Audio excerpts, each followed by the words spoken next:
सुख भी अनुभव होता है और कभी दुख भी। मतलब मैं इन सबसे पहले मिल चुकी हूँ और आगे भी मिलूंगी। वाह बच्चे, तुमने बिल्कुल सही समझा। बाबा, ऑफिस में ना मेरी बॉस नेहा है। मैं पूरी कोशिश करती हूँ कि उसके साथ अच्छा व्यवहार करूँ, लेकिन पता नहीं वो कौन से जन्म की दुश्मनी निकाल रही है मुझसे। उसकी वजह से मेरी प्रमोशन भी रुकी हुई है।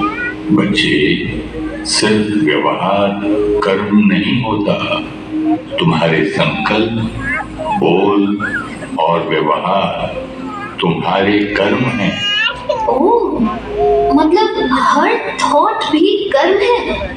किसी न किसी जन्म में तुमने उस आत्मा के साथ गलत कर्म किए हैं। अब तुम्हें उस हिसाब किताब को चुकता करना है। या तो योग से करो या भोग के। अभी तुम उस संबंध में दुख भोग रही हो। ना दुख दो और ना दुख लो। उसकी बातों को मन पर पकड़कर नहीं रखो, उसे क्षमा करो। क्षमा अर्थात शुभ भावना की दुआएं दो। अकल्याण की वृत्ति वाले को अपने कल्याण की वृत्ति से परिवर्तन करो। तुम्हारे आज के श्रेष्ठ कर्म पूर्व कर्मों को चुकता कर देंगे और मेरी प्रमोशन भी हो जाएगी।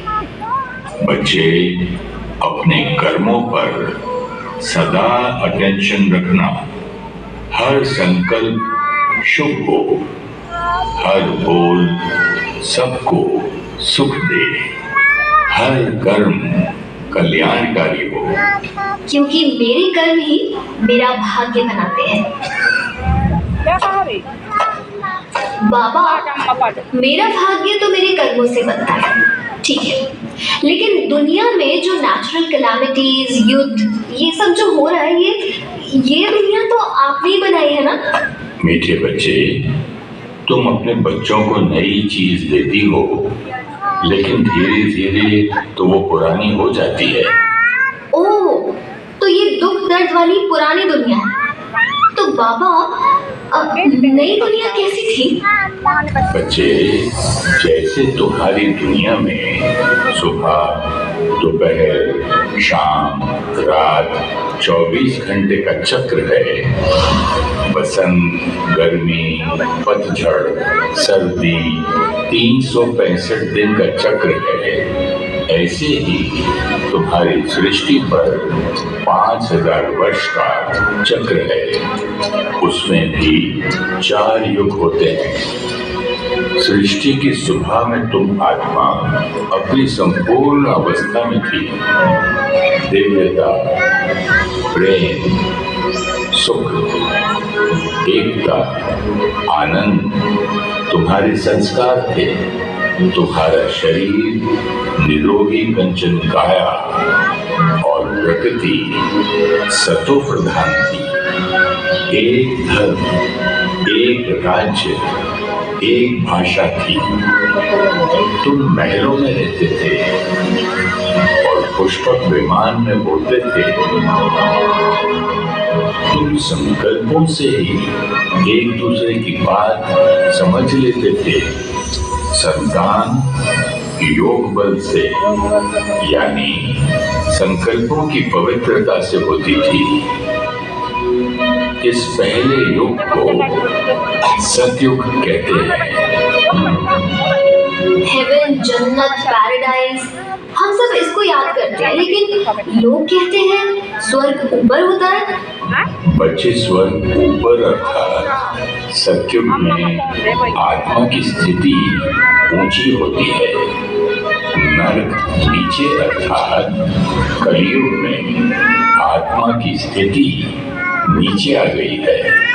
तुम्हारी स्थिति ही तुम्हारी सृष्टि का आधार है।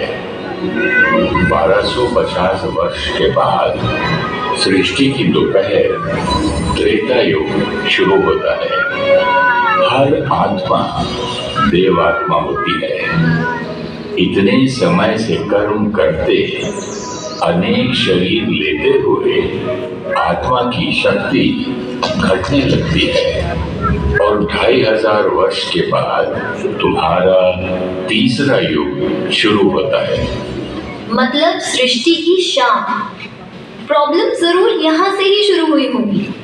हाँ बच्चे, त्रेता युग तक सब कुछ एकता के सूत्र में था, एक सत्य धर्म था।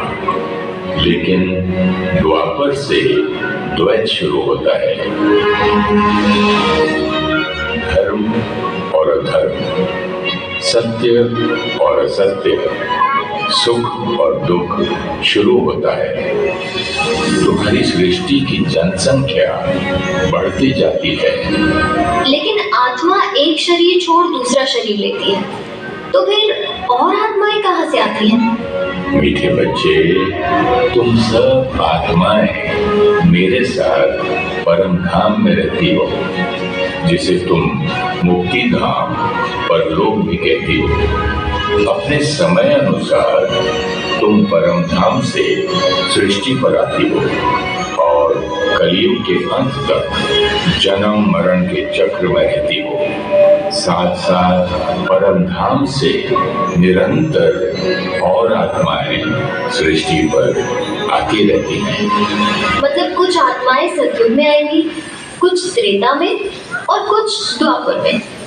सब आत्माएं कलयुग एंड तक स्टेज पर रहेंगी और कुछ तो कलयुग में भी आ रही है, क्योंकि पॉपुलेशन तो बढ़ती ही जा रही है।